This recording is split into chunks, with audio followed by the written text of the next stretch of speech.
सभी हिंदू भाई बहनों को नमस्कार। आपको बांग्लादेश में हो रहे हिंदू लोगों के प्रति हो रहे व्यवहार पे गुस्सा तो बहुत आ रहा होगा, मगर इन सब घटनाओं के हम सब कहीं न कहीं गुनहगार हैं।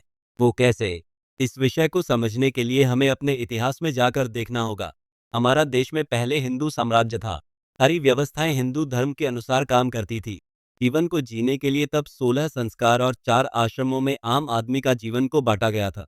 हर चीज नियमित थी। चाहे आज की तरह आधुनिकता नहीं थी, पर सुकून था। एक आम आदमी को अपने जीवन और उसकी सीमितता के बारे में जानकारी थी। फिर हमारे ऐसे साम्राज्य का खात्मा कैसे हुआ और किसने किया, किस तरह हुआ और किसने हमला किया, ये तो आपने अपनी किताबों में पढ़ा ही होगा।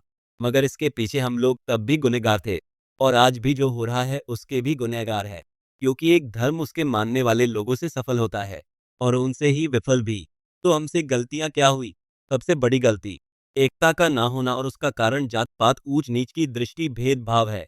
इतनी ज्यादा संख्या में होने के बाद भी हम दूसरों के गुलाम हो गए, जो कि बहुत कम संख्या में थे। आज भी यही हो रहा है। हमारे नेता हम हिंदुओं को अलग अलग समाज में बांट के रखते हैं, एक दूसरे के खिलाफ भड़काते हैं।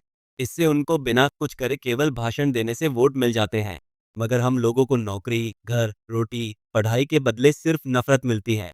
इस मानसिक कैंसर से हम हिंदुओं को बाहर निकलना होगा, नहीं तो हमेशा की तरह हम भीड़ में भी अकेले ही रहेंगे और इस मासिक गुलामी से कभी आजाद नहीं हो पाएंगे। आप सभी से मैं हाथ जोड़ के विनती करता हूँ, जात पात ऊंच नीच की दृष्टि भेदभाव को छोड़िए। कोई दूसरा हमको सम्मान देना दे, हम कम से कम अपने हिंदू भाई बहनों को सम्मान तो दे सकते हैं। हो सकता है आपको आज अलग रहने में कुछ थोड़ा सा निजी फायदा हो, मगर इतना जान लीजिए कि ये फायदा एक मीठी गोली में जहर के समान है। आखिर में आपको ही रोना पड़ेगा। अगर एक टोकरी में से सब लोग अगर लेते ही रहेंगे तो एक दिन वो टोकरी खाली हो जाएगी। उसको भरा रखने के लिए किसी को उस टोकरी में चीजें डालनी भी पड़ेंगी।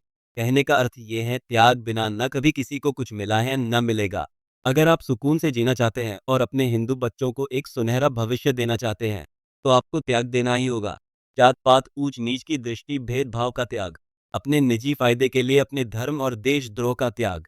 अपने धर्म की अहमियत हो समझिए, कहीं देर न हो जाए। धन्यवाद। आपका शुभ चिंतन।